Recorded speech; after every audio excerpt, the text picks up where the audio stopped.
The Senate decided to probe the issue of library book bans today. And unfortunately, you're about to hear some, well, videos of Senator John Kennedy, of all people, basically reading passages from books that he feels and other Republicans in the Senate feel should be banned from school libraries. So without further ado, earmuff the kids and get ready for this. All boys aren't blue. And I will quote from it. I put some lube on and got him on his knees. And I began to slide into him from behind. I pulled out of him and kissed him while he masturbated. He asked me to turn over while he slipped a condom on himself. This was my ass, and I was struggling to imagine someone inside me. He got on top and slowly inserted himself into me. It was the worst pain I think I have ever felt in my life. Eventually, I felt a mix of pleasure with the pain. Close quote. All boys aren't blue. So that happened. That was from the book All Boys Aren't Blue. And I will admit that it was a little raunchy. A little blue, ironically. Yeah. Some boys apparently are blue. No. Okay, we're gonna get to the essence of this and whether he's right or wrong. And don't make assumptions. Don't make assumptions. You might be wrong. But my favorite line was, "That was my ass." I know. Okay. I know. It's like a pervy Dr. Seuss. Or when I first started watching, I was like, is this a confession? No, it was not a good idea in my opinion. Like, I probably would not have read the book aloud, right? Well, look, like all senators, he's 98 years old. But if he ever runs for re-election, that might get used in an ad. And look, to be fair, he's trying to make a point, and I do think it's a legitimate point. We're gonna get to that in just a moment, okay? But first, more. Called genderqueer. Okay. Let me read an excerpt from that. Quote, I got a new strap-on harness today. I can't wait to put it on you.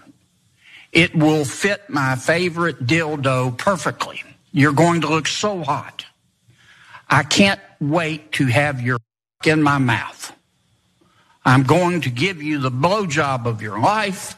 Then I want you inside of me. End quote.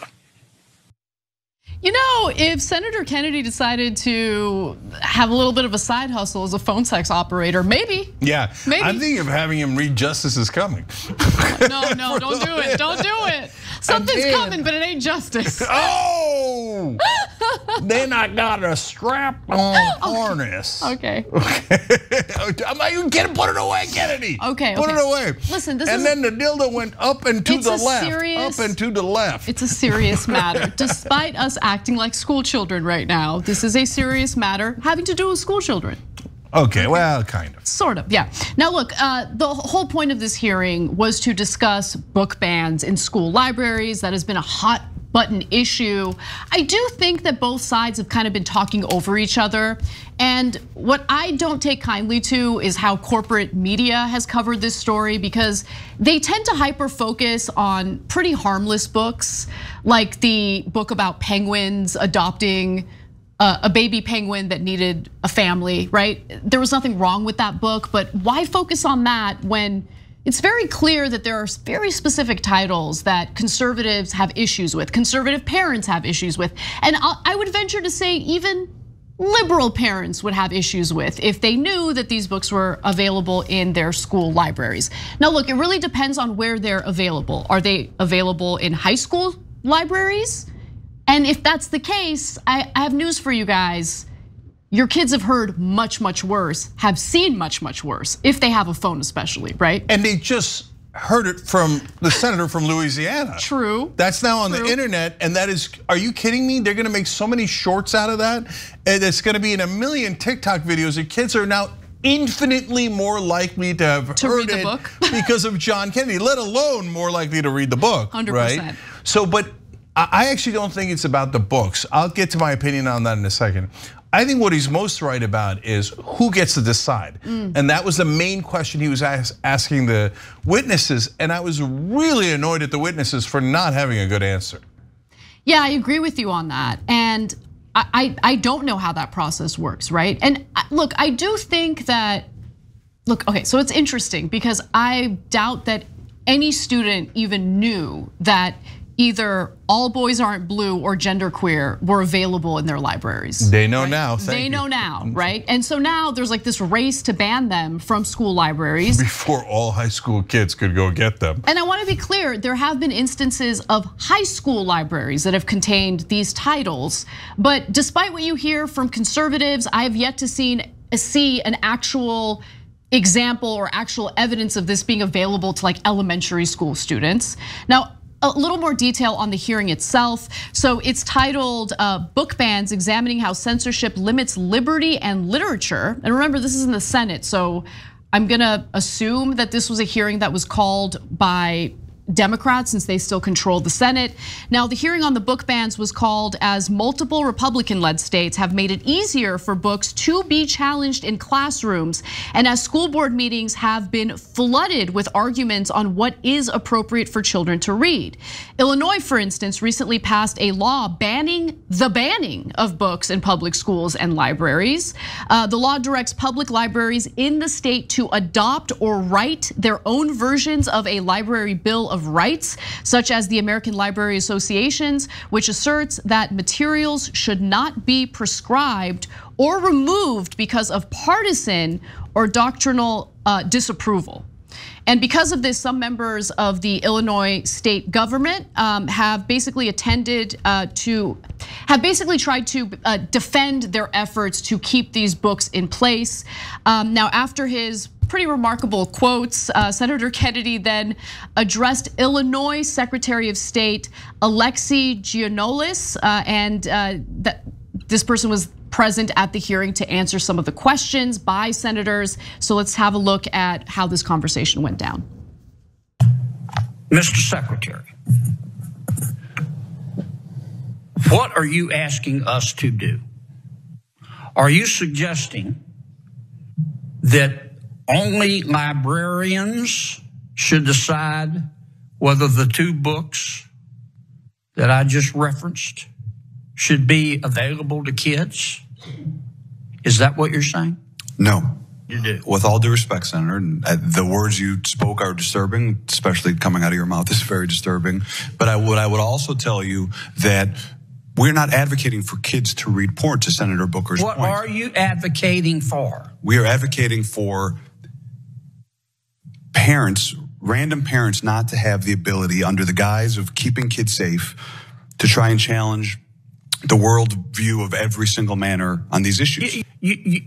I want to know what you're recommending. It sounds to me like what some of you are saying, the librarians should decide who gets to see that book. I'm saying when individual parents are allowed to make a decision of where that line is, and To Kill a Mockingbird, which involves a rape scene, should that book be pulled from our libraries? I think it becomes a slippery slope. I think that there is some truth to the slippery slope argument, to be quite honest with you. But the idea that no, it's up to the parents, that's a ridiculous argument. I mean, it wasn't that long ago I was in school and I remember going to the library and checking out books. I didn't need my parents' permission to check out whatever book I wanted to read.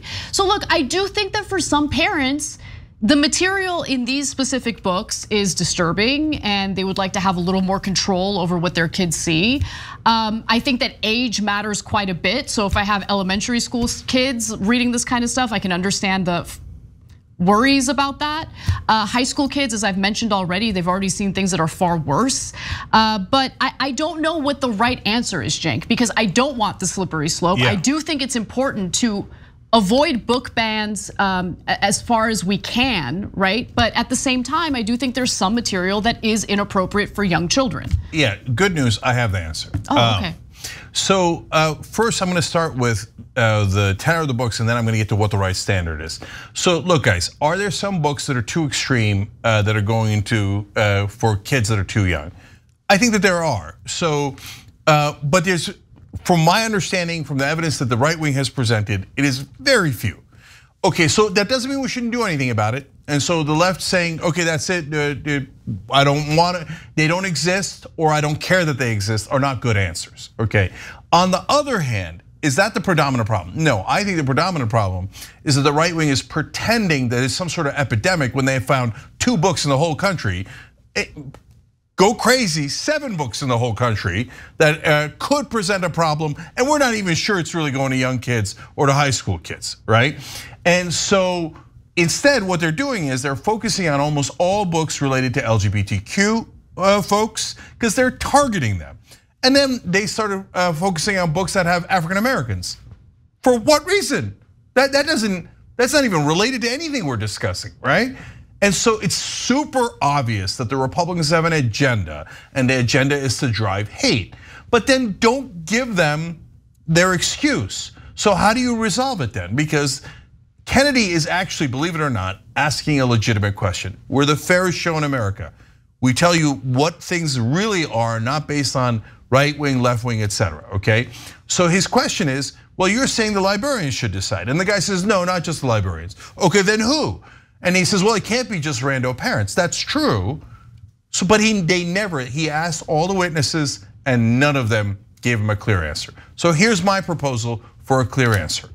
So the librarian decides, but if parents have a specific objection to a specific book, not, hey, I want to remove all the books that mention gay people, I want to remove all the books that talk about African American history, etc. You have a specific book like the one that he read, you bring it to the school board. That's how we decide things. Now, school boards have been a mess, but that's okay. Look, if you come in there and yell at them and go, oh, you guys are part of the gay agenda of the deep state, that doesn't help at all. Okay, I mean, go ahead, do it, but you should be laughed out of the building. No, but if you come in, hold on, if you come in with a real book like this and say, hey guys, this is it for our 3rd graders, the rebuttable presumption should be that the librarian gets to make that decision. But you can, this is a legal standard, but you can rebut that presumption. You can say, hey, here's the book, 3rd graders can access it, can we please take it off? And then the school board can vote on that. Don't worry, it's not gonna take up too much of their time, because there's only 3 or 4 of these books in the whole country that are at issue. Do you see what I'm saying? Yeah, I do see what you're saying. And in regard to parents who want to get involved, they have been getting involved, and it goes much further than just showing up at school board meetings to yell at people. A lot of them have started running for the school boards and winning elections. Moms for Liberty, for instance, I believe they've won about 50% of the school board elections that they have engaged in. And so, look, that's democracy. That's how democracy works. If you don't like the outcome of that as a more liberal parent, well, then you got to get involved, and you got to have more of a say over what the school board decides in regard to your child's education. But I really like your idea. I think that that would be a good way to adjudicate this whole situation. The final thing I'll say about this entire debacle is I find it fascinating that most of the focus has been on preventing children from reading certain books, when in reality, there's a huge problem in the country with a giant percentage of American students who don't even know how to read. That is a big problem. Our education is a mess right now. There are no hearings about that. There are no hearings about how few, every year the percentage of American students who have difficulty reading expands. Maybe take that issue seriously as well, as we demagogue about book titles and things like that. Yeah, absolutely. And by the way, I think Moms for Liberty are a really harmful group. I don't agree with them on almost anything. But yeah, it's a democracy. They get to run for the school board, run against them, beat them. And by the way, if it turns out they take the school board and then they start teaching wacky, crazy stuff to your kids, that sucks. And so it puts you in a super difficult spot, but we can't get rid of democracy. At the end of the day, that local community has to decide, what do they stand for? And if they stand for bigotry against gay people, black people, etc., that is just awful, and there's some outer limits to it. You cannot violate constitutional rights, okay? But having said that, we've got to get in there and fight the good fight. We can't just say, no, I'm not having a conversation about any books. No, they don't exist, or no, they shouldn't be allowed to run for the school board. No, you've got to go in there and defeat them with facts and persuade your community to do the right thing. Thanks for watching The Young Turks, really appreciate it. Another way to show support is through YouTube memberships. You'll get to interact with us more. There's live chat emojis, badges. You've got emojis of me, Anna, John, JR. So those are super fun. But you also get playback of our exclusive member-only shows and specials right after they air. So all of that, all you gotta do is click that join button right underneath the video. Thank you.